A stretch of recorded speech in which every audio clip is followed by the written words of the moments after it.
सांसद निहाल चंद मेघवाल भाजपा पार्टी से हैं, लगातार यहाँ सांसद रह चुके हैं। उन्होंने काफ़ी वादे भी किए हनुमानगढ़ क्षेत्र के विकास के लिए, खासकर रेलवे क्षेत्र के अंदर। क्या ऐसे मुद्दे अभी बाकी रहे हैं? क्या उन्होंने कुछ काम करवाया? देखिए जी, वॉशिंग लाइन का सबसे बड़ा मुद्दा था। वॉशिंग लाइन का जो है अभी काम शुरू भी हो गया है यहाँ पे लगभग, और एक आरबी के जो थे और आरबी भी बहुत बढ़िया इन्होंने निर्माण कार्य किया, जिससे गांधीनगर का और बाजार का जुड़ाव हो जाएगा। सबसे पहले मैं आपको बताऊंगा, हनुमानगढ़ जो है, हनुमानगढ़ गंगानगर नशे की गिरफ्त में युवा फंसते जा रहे हैं। और यहाँ पर विधानसभा चुनाव ले लीजिए, लोकसभा चुनाव ले लीजिए या स्थानीय नेता जितने भी ले लीजिए, वो कोई भी इस पर ध्यान नहीं दे पा रहे हैं। कि अटल बिहारी वाजपेयी यहाँ दौरा किया था हनुमानगढ़ का, उन्होंने भी घोषणा की थी कि हनुमानगढ़ से लेकर सरदार का रेलवे मार्ग बिछाया जाएगा, लेकिन आज तक वो समस्या जो है जस की तस है। लोग, इस इलाके के लोग हैं, ट्रेन को देख तक नहीं पाए हैं। तो क्या मानते हैं, अगर सांसद निहाल चंद प्रयास करते, क्योंकि केंद्र में भी उनकी सरकार थी, तो संभव हो पाता? बिल्कुल संभावना है, इस बार निहाल चंद की टिकट कटने की संभावना पूरी है। और मेघवाल जी जो हैं यहाँ पर पीलीगंज से, वो पूरे दावेदार हैं इनके टिकट के, और इस बार लग रहा है कि निहाल चंद की टिकट कटेगी। देखो, हनुमानगढ़ के लिए तो सांसद निहाल चंद जी मेघवाल इतना खरा नहीं उतरे, क्योंकि जैसे कि अभी मेरे भाई पत्रकार प्रदीप पाल ने बताया, सबसे बड़ा पानी का मुद्दा। पानी के मुद्दे के बारे में मैं बताना चाहूँगा कि आज से 5 साल पहले एक प्रोजेक्ट शुरू किया था 550 करोड़ रुपए का, वाटर फिल्टर पानी का, जो कि 3 मंजिल तक आपको फ्री में, मतलब बिना मोटर से चढ़ जाएगा और 500 लीटर पानी फ्री मिलेगा। ये हनुमानगढ़ डिस्ट्रिक्ट के लिए बहुत बड़ा मुद्दा था और बहुत अच्छा बेनिफिट भी था। जैसे गवर्नमेंट आई कांग्रेस की, उन्होंने ये इस प्रोजेक्ट को रोक दिया, हम लोग पीछे हो गए। अभी जबकि सांसद साहब के सनग्य में ये था, उनके ध्यान में ये बात थी कि भाई ये प्रोजेक्ट है और इस प्रोजेक्ट को शुरू किया जा सकता है, जिससे आम आदमी को प्योरीफायर 500 लीटर पानी मिलता और सब कुछ मिलता, लेकिन उन्होंने इस प्रोजेक्ट पे भी कोई काम अभी तक तो किया ही नहीं। विधानसभा चुनावों के बाद अब बारी है लोकसभा चुनावों की। लोकसभा चुनाव में हनुमानगढ़ के क्या मुद्दे हैं, इन मुद्दों पर चर्चा करने के लिए हमारे साथ है स्थानीय पत्रकार। उनसे बात करेंगे कि हनुमानगढ़ की क्या ऐसी मांगे थी जो अभी तक पूरी नहीं हुई है। सांसद निहाल चंद लगातार यहाँ से श्रीगंगानगर से सांसद हैं, हनुमानगढ़ एरिया के लिए भी काफ़ी वादे किए, क्या वादे पूरे हुए, पत्रकारों से जानते हैं। प्रदीप जी, आपसे जानना चाहूँगा, क्या मुद्दे हैं हनुमानगढ़ के जो सांसद निहाल चंद द्वारा पूरे नहीं किए गए और क्या कुछ बाकी रहा? सबसे पहले तो आपका धन्यवाद जो आपने इस तरह का ये कार्यक्रम चलाया है। और मैं एक बताना चाहूँगा कि हमारे इस ज़िले के अंदर सबसे बड़ी जो समस्या है, या रोज़गार के लिए बात करें तो स्पिनिंग मिल है, जो काफ़ी सालों से बंद पड़ी है। पिछली सरकार ने भी घोषणा करी थी कि स्पिनिंग मिल चलाया जाएगा, लेकिन वो स्पिनिंग मिल नहीं चलाया गया। काफ़ी लोग बेरोज़गार हैं, और अगर वो स्पिनिंग मिल चल जाता है तो यहाँ पे हनुमानगढ़ ज़िले में काफ़ी लोगों को रोज़गार भी मिलेगा और व्यापार भी आगे बढ़ेगा। तो एक पहला मुद्दा ये है। दूसरा, अपने क्या है कि यहाँ पानी की सबसे बड़ा मुद्दा रहता है। गंदा पानी जो पंजाब हरियाणा से होकर अपने इधर हनुमानगढ़ की तरफ आता है, जिससे क्या कि लोगों को पीने से लोगों को बीमारियां, जैसे कैंसर जैसी बीमारियां, ये काफ़ी बड़ा इशू रहा है इस ज़िले के अंदर। तो अगर ये भी एक तरह का इसको अगर रोका जाए तो लोगों को काफ़ी बीमारियों से राहत मिल सकती है। तीसरा, अगर बात करें विकास की, तो अगर गंगानगर और हनुमानगढ़ की मैं बात करें तो लोकसभा क्षेत्र के अनुसार जो गांव के जो स्तर है ना विकास कार्यों को लेकर, अभी गांव के अंदर विकास कार्य ज़्यादा हो नहीं पा रहे हैं, क्योंकि हर ग्राम पंचायत के अंदर जैसे प्रधानमंत्री आवास योजना का था, जिसको पात्र मानकर उसको देना चाहिए उस योजना का लाभ, वो पात्र लोगों को योजना का लाभ मिल नहीं पाया, अपात्र लोगों को योजना का लाभ दे दिया गया। तो ये जो मुद्दे हैं लोकसभा के, अगर ये जो सांसद, अगर ये आने वाला जो सांसद है इसको सोल्व कराए तो इससे राहत मिल सकती है। तो क्या मानते हैं, जिस तरह से अब कांग्रेस पार्टी जो है आरोप लगा रही है, राम मंदिर का मुद्दा जो है लोकसभा चुनाव की एक तैयारी माना जा रहा है, क्या मानते हैं, इससे सहमत हैं आप? देखो जी, लोकसभा के चुनाव की तैयारी तो मैं नहीं कह सकता हूँ। राम मंदिर बहुत पहले से मुद्दा चलता आ रहा है, ये हमारे हिंदुत्व से जुड़ा हुआ मामला है। क्योंकि राम मंदिर का मामला, उसके लिए कईयों ने संघर्ष किया है, कई लोग इसके लिए शहीद हुए हैं। तो आज जो राम मंदिर बन रहा है वो राजनीतिक मुद्दा नहीं, जैसे अभी में बयान भी आया था कि कांग्रेस के लोगों का कि राम मंदिर के उद्घाटन में कोई नहीं जाएगा। क्यों नहीं जाएगा जी? वो तो हिंदुत्व से जुड़ा हुआ मामला, कोई राजनीतिक मामला तो है नहीं। मंदिर अगर मान लो बीजेपी की सरकार में मंदिर बन रहा है तो उसको क्या राजनीति से जोड़ा नहीं जाए? हाँ, श्रेय जरूर मिलेगा कि बीजेपी की सरकार में मंदिर बन रहा है तो उसको श्रेय मिल सकता है, इसको राजनीति से ना जोड़ा जाए। सांसद निहाल चंद मेघवाल भाजपा पार्टी से हैं, लगातार यहाँ सांसद रह चुके हैं। उन्होंने काफ़ी वादे भी किए हनुमानगढ़ क्षेत्र के विकास के लिए, खासकर रेलवे क्षेत्र के अंदर। क्या ऐसे मुद्दे अभी बाकी रहे हैं? क्या उन्होंने कुछ काम करवाया? देखिए जी, वॉशिंग लाइन का सबसे बड़ा मुद्दा था। वॉशिंग लाइन का जो है अभी काम शुरू भी हो गया है यहाँ पे लगभग, और एक आरबी के जो थे और आरबी भी बहुत बढ़िया इन्होंने निर्माण कार्य किया, जिससे गांधीनगर का और बाज़ार का जुड़ाव हो जाएगा। काफ़ी लोगों को समस्या थी, ट्रेन के नीचे से टपके जाना पड़ता था, हादसे की आशंका थी, लेकिन अब क्या वो आरबी बनने से क्या लोगों को फ़ायदा मिल जाएगा। और रही एक ट्रेन चलाने की मांग चली थी, जैसे मैं बताऊँ आपको, अपने यहाँ हनुमानगढ़ ज़िले में 40,000 से अधिक वोटर जो है ना पूर्वांचल वासी के लोग हैं, जो मूल रूप से यूपी और बिहार के लोग यहाँ निवास करते हैं। उनके लिए जैसे अवध शाम एक ट्रेन चलती है, वो रात को करीबन कभी 11:30-12 बजे के बीच में आती है, लेकिन वो एक ही ट्रेन है जो डिब्रूगढ़ तक जाती है। यहाँ के पूर्वांचल वासियों की एक डिमांड भी है कि एक ट्रेन अगर और चला दी जाए तो इन लोगों को राहत मिलेगी। तो क्या लगता है लोकसभा चुनाव में आप किस पार्टी को देख रहे हैं, भाजपा या कांग्रेस? किस पार्टी को लोग पसंद कर रहे हैं और कौन सी पार्टी अपना वर्चस्व कायम करेगी? देखिए, अगर अभी जो बात करें, जो बहुमत अभी मिली है बीजेपी सरकार को, इससे यही लगा है कि भी जनता बीजेपी सरकार के आने वाले कार्यों को पसंद कर रही है। क्योंकि जिस तरह केंद्र सरकार ने कई योजनाएं चलाई, जैसे प्रधानमंत्री योजना है, आयुष्मान कार्ड है जो बीमे दे रही हैं उसके अंदर, तो इससे क्या लोगों को फ़ायदा मिलेगा। तो ये लोकसभा आने वाले चुनाव में जो लोकसभा के अंदर, तो इससे वास्तव में बेनिफिट मिलेगा लोगों को। निश्चित तौर पर जिस तरह से अब लगातार 3 स्टेट भाजपा ने जीते हैं, राजस्थान हो, MP हो, और उसके चलते लोगों की पसंद है जो भाजपा बता रहे हैं, जिस तरह से पत्रकार जी बता रहे हैं कि भाजपा पहली पसंद बनी हुई है। विशेषकर जो काफ़ी योजनाएं केंद्र सरकार द्वारा चलाई गई है, कहीं ना कहीं लोगों को फ़ायदा भी मिला है और उस फ़ायदा का भाजपा को भी फ़ायदा मिलने वाला। आपसे जानना चाहूँगा, क्या मानते हैं हनुमानगढ़ क्षेत्र की, गंगानगर क्षेत्र की सांसद निहाल चंद जो रहे हैं, लगातार सांसद रहे हैं, कितना खरा उतरे हैं लोगों के मुद्दों पर? देखो, हनुमानगढ़ के लिए तो सांसद निहाल चंद जी मेघवाल इतना खरा नहीं उतरे, क्योंकि जैसे कि अभी मेरे भाई पत्रकार प्रदीप पाल ने बताया, सबसे बड़ा पानी का मुद्दा। पानी के मुद्दे के बारे में मैं बताना चाहूँगा कि आज से 5 साल पहले एक प्रोजेक्ट शुरू किया था 550 करोड़ रुपए का, वाटर फिल्टर पानी का, जो कि 3 मंजिल तक आपको फ्री में, मतलब बिना मोटर से चढ़ जाएगा और 500 लीटर पानी फ्री मिलेगा।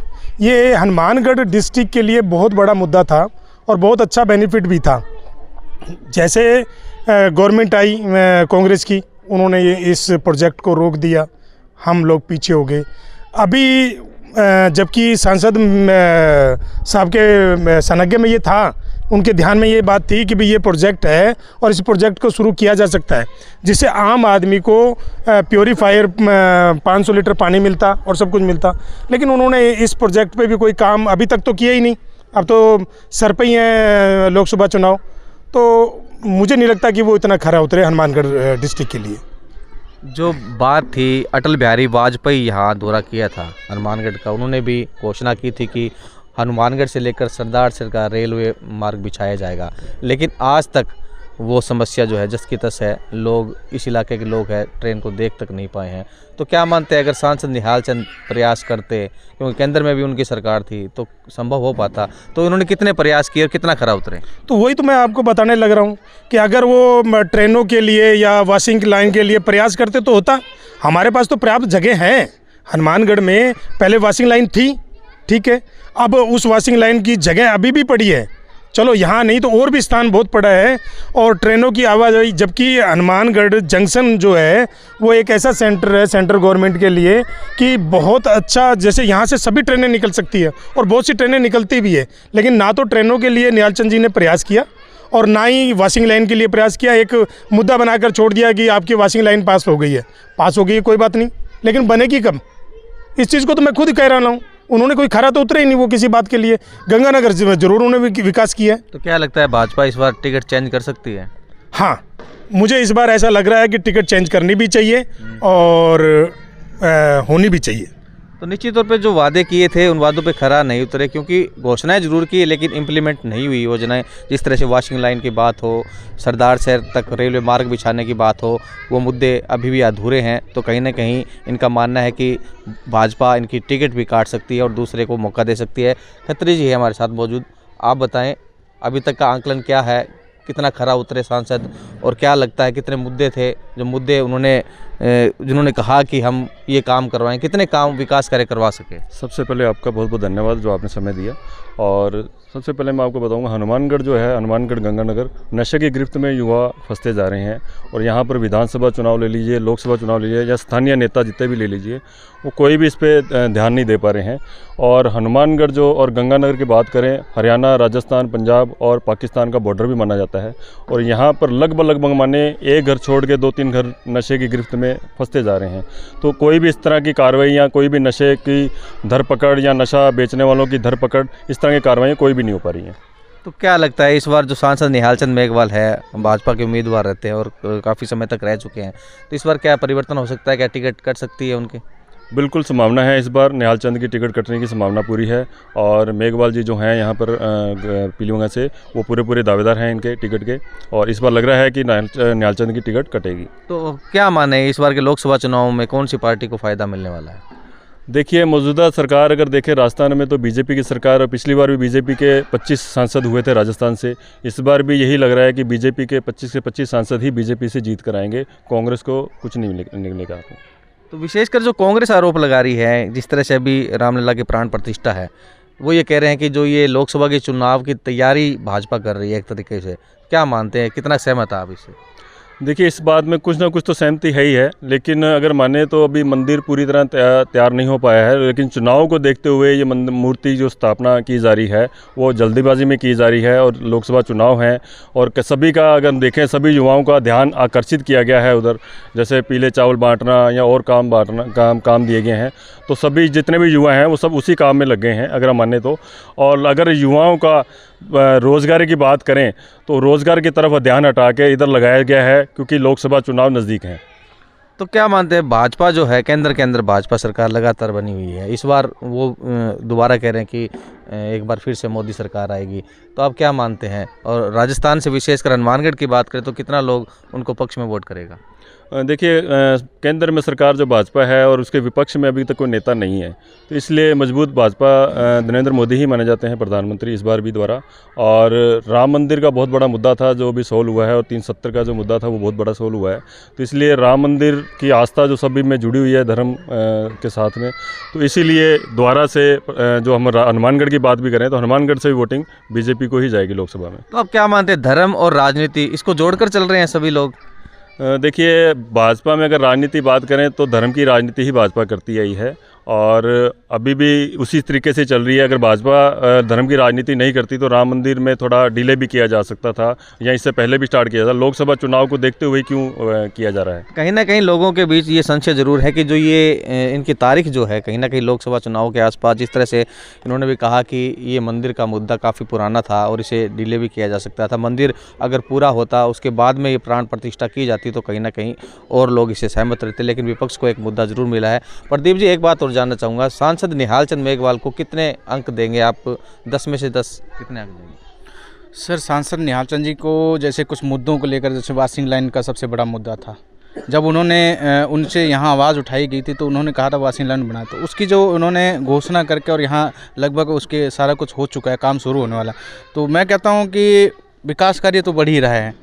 तो मैं तो ये कहूँगा कि निहाल चंद जी को दोबारा मौका दिया जाए, क्योंकि लगातार बीजेपी उन पे भरोसा जता रही है, तो इस बार भी निहाल चंद जी को मौका मिलेगा इसको लेकर। विपक्ष की भूमिका जो है काफ़ी कमज़ोर मानी जा रही है, तो इस बार भी क्या लगता है, कांग्रेस क्या दाव खेलेगी जिससे कि उनको फ़ायदा मिले? क्योंकि पिछली बार जो 25 के 25 सीटें थी भाजपा ने जीती थी, इस बार क्या लगता है आपको? विपक्ष तो सिर्फ राम मंदिर का मुद्दा ही छेड़ सकती है, और इसके पास तो, इनके अलावा तो उनके पास इलाज नहीं है। लेकिन मेरे ख्याल से ये चीज़ नहीं करनी चाहिए। देखो, अभी कहने को लोग ये भी कह रहे हैं कि भाई ये आगे वोट है लोकसभा के, इसके कारण ये मंदिर का प्राण प्रतिष्ठा की जा रही है। ऐसा कुछ भी नहीं है। ये समय होता है किसी चीज़ का।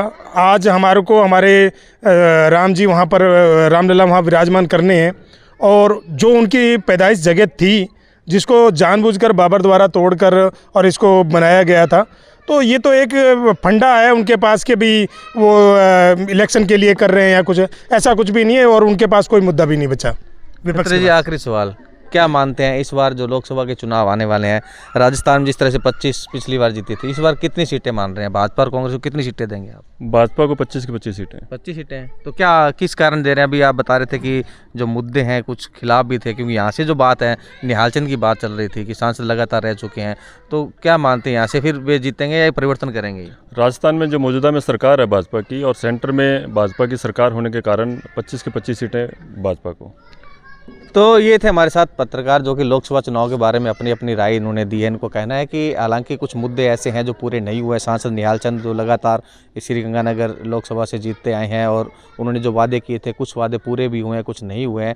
लेकिन जो स्थिति अभी बताई जा रही है कि जो केंद्र में सरकार भाजपा की है और जो राजस्थान में सरकार जो भाजपा की, कहीं ना कहीं उनको फ़ायदा मिलने वाला है और हो सकता है कि एक बार फिर से 25 की 25 सीटें भाजपा के खाते में जाएँ। ये तो आने वाला वक्त बताएगा, जब चुनाव होंगे उसके बाद में जब काउंटिंग होगी उसके बाद में क्या रिजल्ट आते हैं। लेकिन फिलहाल जो यहाँ के पत्रकारों की राय है, कहीं ना कहीं भाजपा मजबूत स्थिति में दिखाई दे रही है।